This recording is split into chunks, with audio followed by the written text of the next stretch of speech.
예수와 나대기 305번째 시험 받는 자들을 능히 도우실. 히브리서 2장 18절. 그가 시험을 받아 고난을 당하셨는즉 시험 받는 자들을 능히 도우실 수 있느니라.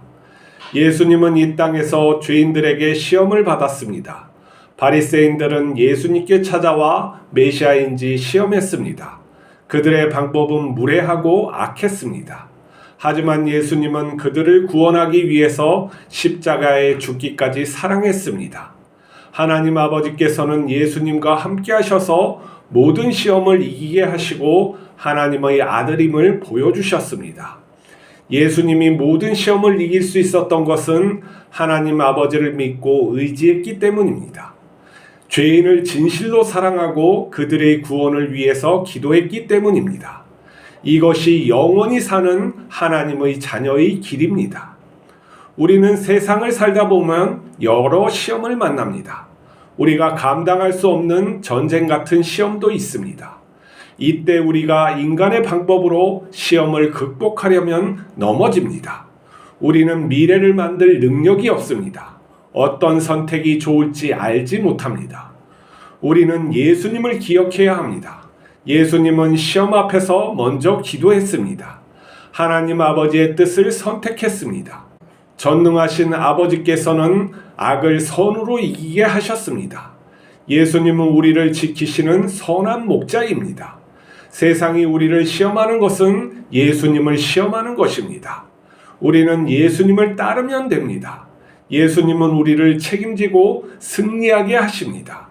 진리의 삶과 사랑으로 싸워 이기게 하십니다. 예수님께서는 우리를 구원하시어 하나님 되심을 보여주십니다. 구원받은 우리가 이 땅에서 살아가는 이유는 예수님처럼 하나님의 온전한 자녀가 되기 위함입니다. 이 삶은 지나가고 우리는 예수님을 닮은 하나님의 자녀로 변화되어 영원히 살아갈 것입니다. 히브리서가 쓰여질 당시 기독교인들은 심한 박해를 받았습니다. 사람들이 기독교인이라는 이유로 잡혀가서 고문을 당하고 또 잔인한 방법으로 죽기까지 했죠. 그 상황에서 히브리서는 그리스도인들을 향해서 참고 인내하고 예수님을 따라야 된다고 말하고 있습니다. 그러나 그 시험은 너무나도 컸기 때문에 그 환난은 많은 사람들을 변절자로 만들었었죠. 그들이 또한 예수님을 떠나고 그러한 삶을 살게 된 이유는 갈등이 있었겠죠. 이것이 정말 메시아의 길인가? 내가 구원받는 길인가? 이 땅에서 구원받는 게 구원받는 길인가? 이걸 의심하면은 그렇게 배교하는 일들이 발생을 했던 것이죠.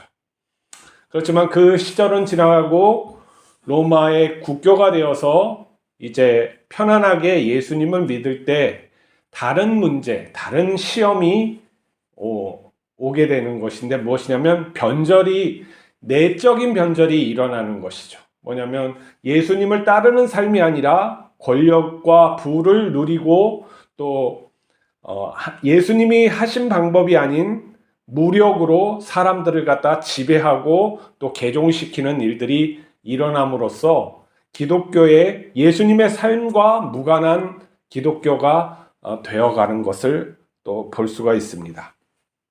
자, 우리의 삶도 똑같은 거예요. 우리의 삶 속에서 지금 어떤 나라는 전쟁을 하고 있고 어떤 사람은 또 경제적인 어려움을 겪고 있을 수가 있고 어떤 사람은 질병의 문제를 갖고 기도하는 사람들이 있을 것입니다. 모두 또 건강하지 않고 또 태생부터 어려운 장애를 가지고 살아가는 사람도 있을 것이요. 이 모든 것이 시험입니다. 우리가 좋은 환경에서 좋은 부모 밑에서 교육받은 그런 사람만 있는 것이 아니라는 거예요. 그리고 저기 이슬람 국가에서 또 고난받는 사람들도 있고 또 미국 같은 데에서 핍박을 받는 의를 외치지만 다수의 또 사람들이 이단이다 하고 또 공격하는 사람들도 있겠죠. 이 모든 시험 속에서 우리는 무엇을 기준으로 삼아야 하는가 했을 때 예수를 바라봐라는 거죠. 히브리서가 예수를 바라봐라. 예수가 어떠한 삶을 살고 죽었으며 부활했는지 그것을 기억하고 그 삶으로 따라가야 된다는 거예요. 이 고난이 왜 필요하냐? 이 고난이 왜 필요하냐 했을 때 이 세상은 악하다는 거예요. 그러니까 많은 사람들이 하나님을 온전하게 믿지 않음으로 인해서 이 세상이 악한 것이고, 그 안에서 내가 올바로 하나님의 뜻을 따라서 살아가려고 할 때 이런 고난은 찾아온다는 거예요. 그러면 어떠한 삶이 옳은 삶이냐? 분명히 보여준 것인데 예수 그리스도의 삶이 옳은 것이라는 것이죠.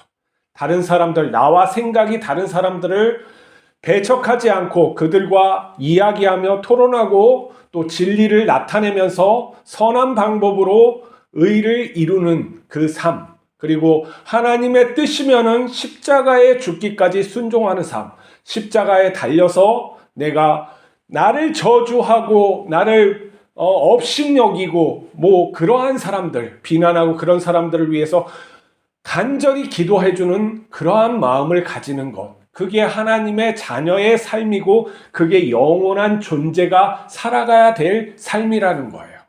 우리가 그것을 따라가지 않으면 내 삶이 예수님을 알지 못하는 것이고 예수님 안에서 영원한 삶이 무엇인지도 깨닫지 못하고 엉뚱한 것을 바라면서 가는 것이라는 거죠. 지금의 전쟁의 상황을 봅시다. 우리가 정말 통탄하고 그러한 모습을 봅시다. 기독교를 믿는 대통령과 그 많은 사람들이 전쟁을 위해서 기도를 해요. 근데 그 전쟁을 예수님의 방법으로 지금 하고 있는 것입니까? 우리가 바리새인들만 욕할 것이 아니라 중세 교회를 욕할 것이 아니라 그것에 동조하는 것, 이것 또한 예수님께 침뱉고 돌팔매를 갖다가 한 그 사람들하고 다를 바가 아니에요. 뭐냐면 우리가 예수님의 방법대로 예수님의 뜻대로 예수님을 따르지 않으면은 다른 일을 하면서 하나님을 영광스럽게 한다고, 의를 이룬다고, 예수님의 방법이 아닌데 그런 방법으로 하는 것은 예수님께 도전하는 거라는 거예요. 우리가 하나님을 두렵게 생각해야 돼요. 이 삶의 기회가 한 번이라는 것을 잊지 말아야 돼요. 내가 예수님을 정확히 믿고 예수님의 길대로 간다면 진리의 길을 갖다가 원수라도 내가 사랑하는 그 마음이 있지 않고서는 안 된다는 거예요. 의를 이루기 위해서 뒤통수 치는 거, 이게 예수님이 하신 방법입니까? 아니라면 그 길은 따르지 말아야 돼요. 우리가 국가에 속하고 국가를 사랑하고 의롭게 대하고 법을 지키고 이 모든 것은 해야 합니다. 하지만 내가 그거에 감정에 휩쓸려서 아니면 옳지 못한 것도 옳다고 하는 그런 걸로 해서는 안 된다는 거예요. 많은 기독교인들이 또 이스라엘을 갖다 굉장히 위하고 이슬람 세계는 완전히 악한 놈이고 이렇게 양분해서 생각하고, 그렇게 생각하면 안 돼요. 둘 다 내 이웃이에요. 내 이웃을 내 몸같이 사랑하는 걸 잊지 말아야 돼요. 그리고 우리가 정말 유대교에서 예수님을 어떻게 생각하는지 잘 생각해야 돼요. 탈무드 3세기에서부터 6세기에 생겨진 탈무드는 공격적으로 예수님을 저주받은 자, 마술사 치료사, 그가 지옥에 떨어져서 똥밭에 굴러서 저주받아서 지금도 하나님께 징계받는 그러한 자라고 묘사하고 있단 말이에요. 우리가 지금은 종교다원주의가 강하고 서로 사랑하면서 살아야 되지만은 근본적으로 예수님을 그들은 믿지도 않을 뿐만 아니라 저주받아 마땅할 자로 믿고 있는 사람들이에요. 우리가 구약시대에 삽니까? 아니에요. 하나님의 자녀로 거듭난다는 것은 예수님을 따르면서 살아가는 거예요. 다른 게 없어요. 자, 여러분들이 지혜가 많고 학식이 많고 그렇다면 모든 사람들을 연구해 보세요. 이 역사에서 일어난 모든 위인을 갖다가 연구해보고 다 그 중에 누굴 따를 것입니까? 모세를 따를 것입니까? 예수님을 따를 것입니까? 부처를 따를 것입니까? 그 중에 하나는 따라야 돼요. 요즘 사람들은 자기를 따르죠. 내가 나니라 하고. 하지만 참 진리인 그 중에 하나를 따라야 된단 말이에요. 예수님의 삶이 진리를 보여주셨고 하나님 아버지를 보여주셨단 말이에요. 그것이 십자가 죽음이고 성육신이고 부활이에요. 그것을 누가 믿고 따랐습니까? 제자들이 확인하고 증거하고 해서 따라서 예수님 같은 성자가 되는 거예요. 누굴 다른 사람이 될 수가 없어요. 근데 이것이 은혜로 말미암아 되어지는 거예요. 우리도 마찬가지예요. 다른 지역적인 것은 있으나 마나한 거예요. 내 중심이 예수님을 따르는 삶이 되지 않으면 아무것도 안 돼요. 이 땅에 지금 이렇게 혼돈하고 죄 많은 이 땅에서 하나님이 우리를 구원하시고 더 살게 하심은, 구원하셨으면 하늘로 데려가시지 왜 이렇게 살게 하겠습니까? 예수님의 온전한 모습을 담게 하기 위해서 지금 이 땅에서 우리를 살게 하시는 거예요. 그러면 그 삶대로 우리가 노력해야 돼요. 우리가 어쩔 때 화가 날 수가 있어요. 나에게 자존심이 상하는 말을 할 수도 있고, 똥이라고 하고, 아니 예수님 보고 뭐라고 했습니까? 저 악마 같은 놈이라고 욕했잖아요, 그 당시에. 그러면 그것을 들었을 때 어떻게 해야 합니까? 하나님께 기도해야 하는 것이죠. 그와 싸워서 될 문제가 아니잖아요. 기도하고 예수님처럼 어떻게 이 환경에서, 이 상황에서 어떻게 벗어날까? 아니면 이걸 극복하고 선으로 대할까? 이걸 하나님께 구해야 되는데, 그렇지 않고 나쁜 마음을 품고 내 감정을 다 토해내서 주먹을 한번 날리고, 이게 예수님을 따르는 삶입니까? 그리고 이기면은 하나님께 영광이라고 하고, 이거 완전히 구약시대의 무슨 전쟁 영웅입니까? 그런 거 다 안 된다는 것을 보여주셨잖아요. 안 된다는 걸 역사가 보여줬잖아요. 그러면 우리에겐 예수 그리스도밖에 없는 거예요. 그리고 이 땅에서 삶는 것은 잠깐이고, 내가 이 땅에서 온전히 예수님을 닮게 그 닮은 형상대로 하나님 앞에 가는 거예요. 내가 정말로 많이 하나님께 닮아가면은, 정말 예수 그리스도를 닮아가면 어떻게 합니까?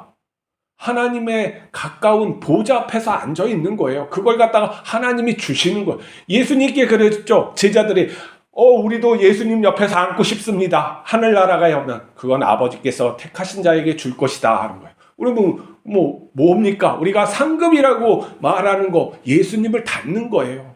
예수님은 닮고 그 마음을 품고 내가 예수님처럼 변하면 하나님 가까이에서 사는 것이고, 그것이 안 되는데 하나님의 은혜로 구원받는 롯 같은 사람, 그러면 저 변방에서 하나님이 저 먼 데에서 보는 거나 똑같은 거죠. 그건 다른 말로 내가 하나님의 심성을 갖고 있지 않을 수가 있는 거죠. 하나님의 심성이 너무나도 적게 있을 수가 있는 거예요.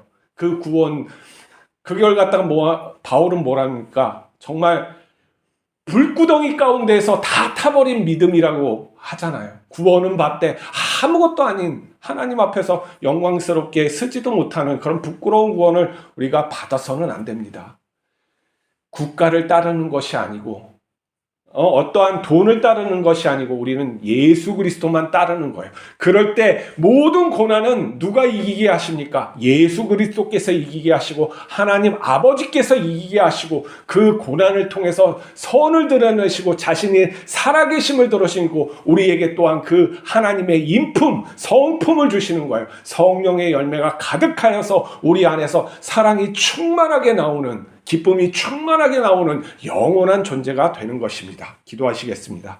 거룩하신 하나님 아버지, 우리에게 예수 그리스도를 주시고 기꺼이 하나님의 자녀로 태어나게 하셔서 또 살게 하심을 감사합니다. 이 땅에서 살아가는 이유가 예수님을 온전히 믿고 따르고 또 닮아가는 이유가 되게 하여 주시옵소서. 다른 것으로 우리를, 다른 말씀, 어떠한 왜곡된 그런 걸로 우리가 망하지 않게 하여 주시고, 오직 예수 그리스도께서 가르쳐 주시고 성령께서 가르쳐 주셔서 참다운 진리로 쓸 수 있도록 인도하여 주시옵소서. 우리가 이 땅에서 영원한 삶을 살 수 있도록 붙들어 주시옵소서. 우리 주 예수 그리스도 이름으로 기도하옵나이다. 아멘.